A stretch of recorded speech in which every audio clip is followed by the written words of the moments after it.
এই মুহূর্তে আন্তর্জাতিক অপরাধ ট্রাইব্যুনালে আছেন সহকর্মী আফজাল হোসেন, সরাসরি যাব তার কাছে। কিছুক্ষণ আগেই অ্যাডভোকেট কামরুল ইসলাম এবং আমির হোসেন আমুর যে মামলা, জুলাই আগস্টের গণহত্যার মামলা, সেই মামলার শুনানি শেষ হয়েছে এবং তাদেরকে 18ই ডিসেম্বর পর্যন্ত কারাগারে থাকার নির্দেশ দিয়েছেন। ওই দিন তাদেরকে আবারও হাজির করতে হবে এবং ওই দিনের মধ্যে এই মামলার তদন্তের কি অগ্রগতি সেটি জানাতে বলেছেন ট্রাইব্যুনালের চেয়ারম্যান। আর এই মামলাতে শুধুমাত্র অ্যাডভোকেট কামরুল ইসলাম বা আমির হোসেন আমুই নয়, এই মামলায় আরও ৪৫ জন আসামি রয়েছেন। মূল আসামি, প্রধান আসামি ওবায়দুল কাদের, তিনি পলাতক রয়েছেন। এর বাইরে আরও বেশ কয়েকজন আওয়ামী লীগের প্রভাবশালী নেতাও কিন্তু এই মামলায় যুক্ত আছেন। তো আজকে যখন ট্রাইব্যুনালের প্রসিকিউশন এই দুইজনের বিরুদ্ধে অভিযোগ পড়ে শুনিয়েছিলেন এবং অভিযোগে যেটি বলা হয়েছে, অ্যাডভোকেট কামরুল ইসলামের বিরুদ্ধে, তিনি ঢাকা ২ আসনের এমপি ছিলেন।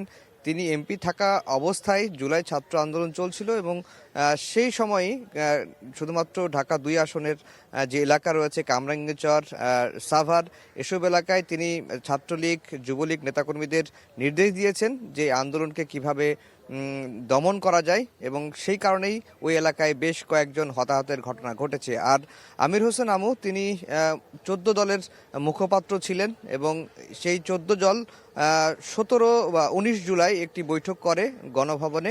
সেই বৈঠকেই মূলত কারফিউ জারির সিদ্ধান্ত হয় এবং দেখা মাত্র গুলির সিদ্ধান্ত হয় এবং যেটি গণমাধ্যমকে জানিয়েছিলেন আমির হোসেন আমু। সেই কারণেই কিন্তু পুলিশ নির্বিচারে নিরহ নিরস্ত্র ছাত্র জনতার উপর হামলে পড়ে এবং আওয়ামী লীগের যে দলীয় ক্যাডার বাহিনী, তারা নিরস্ত্র ছাত্র জনতার উপর নানা রকমের অতর্কিত হামলা করে এবং হতাহতের ঘটনা ঘটে। প্রায় ১৫০০ জনের মতো ছাত্র জনতা নিহত হয়েছে এবং একই সঙ্গে ৩০,০০০-এর মতো ছাত্র জনতা কিন্তু এই জুলাই বিপ্লবের, অর্থাৎ ১৬ জুলাই থেকে ৫ আগস্ট পর্যন্ত ৩ সপ্তাহে সারা দেশে প্রায় ১৫০০ মানুষ নিহত হয়েছেন এবং এই দায় কোনোভাবেই এড়াতে পারেন না। আমির হোসেন আমুর বিরুদ্ধে আরেকটি অভিযোগ আনা হয়েছে যে যখন জুলাই আন্দোলনটি চলছিল, ঠিক সেই সময় তিনি যারা আন্দোলন করছিলেন তাদেরকে স্বাধীনতা বিরোধীদের প্রেতাত্মা বলেছিলেন এই আমির হোসেন আমু।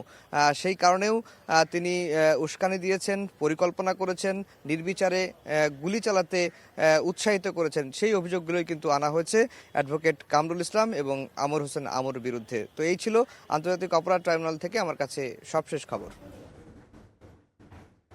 আফজাল হোসেন, আন্তর্জাতিক অপরাধ ট্রাইব্যুনালের সামনে থেকে।